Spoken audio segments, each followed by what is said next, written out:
I want to show you my pool pad. Last year I did extensive renovations to it, and I had just cleaned it up just now. This is a back overview of it. I've got a heater, a brand new Hayward professional sand filter, their largest. I've got a Pentair VS variable speed pump, and I have a Hayward high-end salt machine, an Intermatic timer, and a disconnect for the pool heater. Okay, so here's what happens. Water comes in through these three valves. One is the bottom drain, one is the end skimmer, and one is the side skimmer. They go in through the pump, they come out of the pump, they come into the filter, they go out of the filter, goes into the heater, comes out of the heater, goes up to the salt machine, gets processed into chlorine, come on down, goes out to the pool. Now, the reason I'm showing you this is because I'm about to start my pool up once the plaster guys finish. Right now I have this heater put in bypass mode, which means no water is going to go into the heater right now. It's going to come here, go here, and then come out. The ports are shut off right here and here. They're blocked, so they can't go anyplace, okay? And all the right grounding's in place. Everything is good.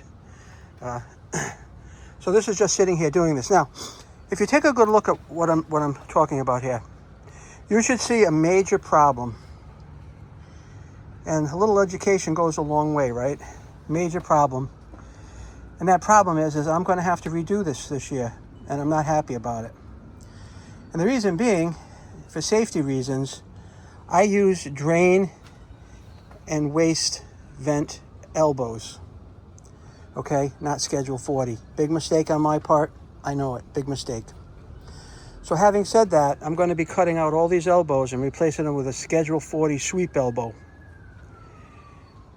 I'm going to have to do some plumbing work, I know, but that's at some point, that's what I want to get to over the course of the summer. I do have the tiniest drip right there, but that's what it is. So when this returns to the pool, we're going to walk over here. So I just had some plumbing work done yesterday.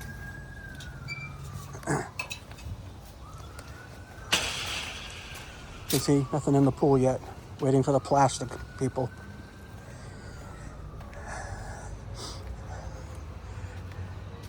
I had an A&A4 cleaning system. That has been removed. And it was 6 ports that went into the ground. 4 ports that you see they're capped off. And 2 ports that feed the 2 returns. So right now the water is going to come up, go into that T, travel that way to one return, travel this way to the other return. Then I will never have to deal with that again. This is what they call the valve body right here. And that is the cover for it, and that's also the band clamp down there. Now in my pool, you might see some spots.